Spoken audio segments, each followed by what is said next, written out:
তো দেখুন বন্ধুরা, কতগুলো এক এক করে ছেড়ে দেবো। আমি গ্যাসের ফ্লেমটা একদম লোতে রেখে।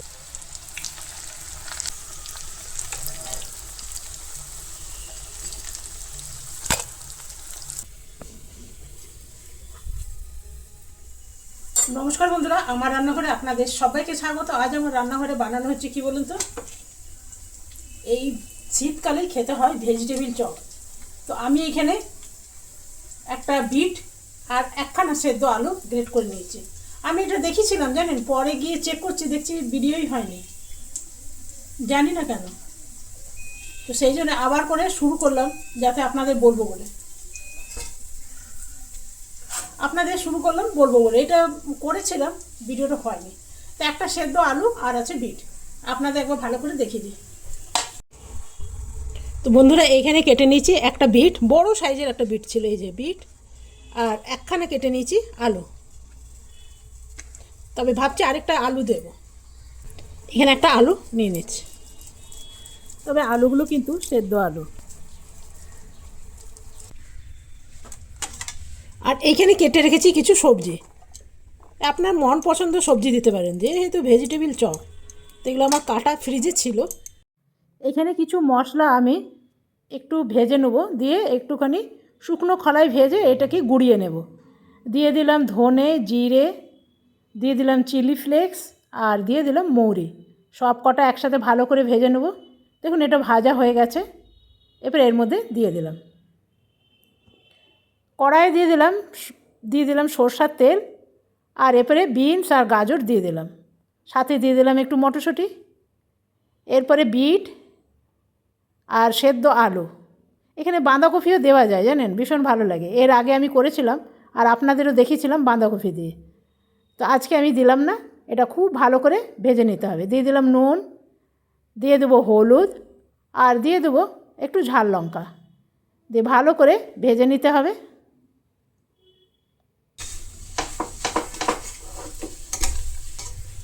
এখন যেহেতু শীতের দিনে সবজি প্রচুর, তো এর মধ্যে বাঁধাকপিও দিতে পারবেন, চিনিয়া বাদাম দিতে পারবেন। তবে আমি যেহেতু মটরশুঁটি দিলাম, ওই জন্য বাদামটা দিলাম না।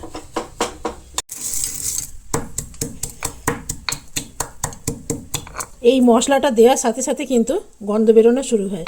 তবে আমি এটা একদম নিরামিষ বানাচ্ছি, আর এখানে আমাদের রসুন টসুনও দেওয়া যায়, কিন্তু আপনারা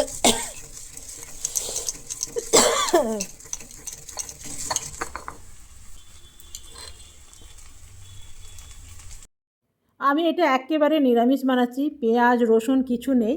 একটু দিয়ে দিলাম ব্রেড গ্রাম, আপনাদের কাছে যদি ব্রেড থাকে সেটা দিলেও হবে, তবে আমার কাছে নেই। আমার কাছে ব্রেড গ্রামই ছিল, তো সেটাই দিয়ে দিলাম।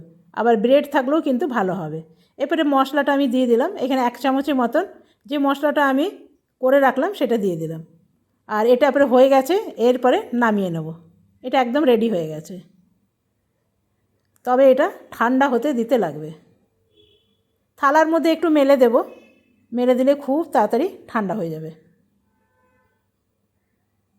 তো বন্ধুরা, এটা ঠান্ডা হয়ে গেছে, এরপরে এটাকে বানাবার পালা।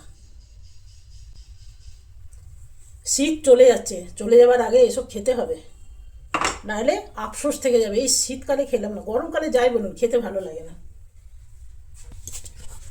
প্রথমে আমি একটু কর্নফ্লাওয়ার আর ময়দা একটু ঘোল করব, তো একটু করে নিচ্ছি। আপনারা চাইলে কিন্তু ডিমেরও করতে পারেন।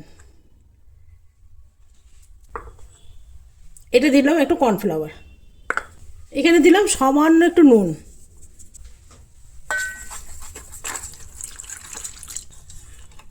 এটা রেডি করে নিলাম। দেখুন বন্ধুরা, ঘোলটা যেন একদম এমনি হয়, খুব একটা পাতলা না, খুব একটা মোটা না। এই যে এখানে একটু নিলাম ব্রেড গ্রাম, আরও আছে, দরকার পড়লে নেব। এটা বানাবার পালা।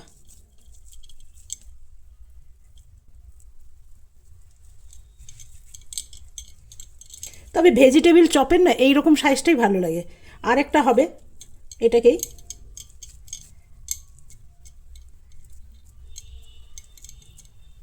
দাঁড়ান।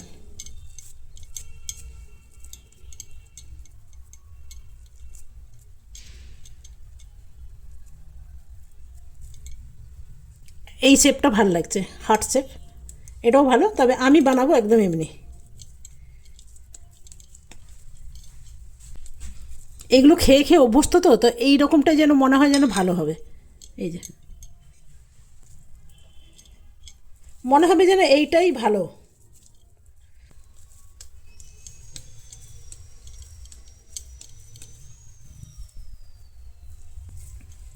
জানেন, কোনো জিনিস যদি একা হাতে করেন না, ওইটা অনেক সময় লেগে যায়। এটাই যদি আপনারা ঘরে 2-3 জন থাকে না, তাহলে কিন্তু সময়টা লাগে কম।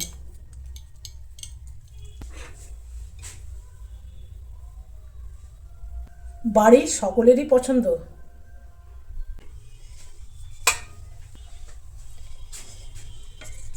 একটু গলিয়ে নিলাম।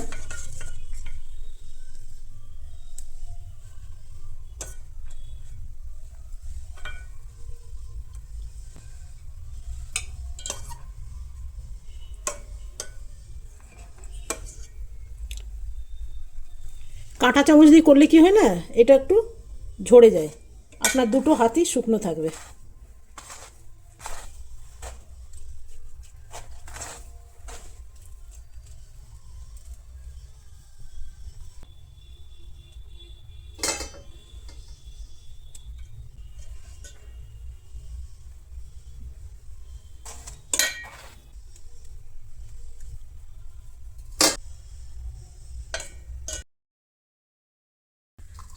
তো দেখুন বন্ধুরা, কতগুলো হয়েছে।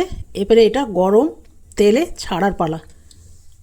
বন্ধুরা, এখানে তেলটা গরম হয়ে গেছে, এবারে আমি এক এক করে ছেড়ে দেবো।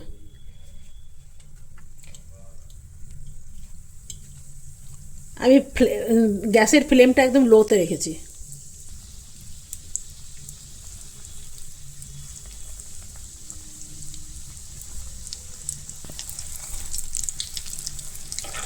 বন্ধুরা, এইদিকে বসে দিয়েছি চা।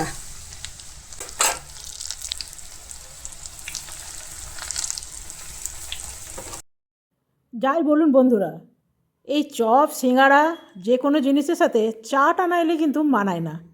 আর যেগুলো আমি আগে দিয়েছিলাম সেগুলো আমি উঠিয়ে নিলাম, আর যেই দুটো পরে দিয়েছি সেই দুটো কিন্তু এখনও ভাজা হয়নি। সেই দুটো ভাজা একটু হতে সময় লাগবে।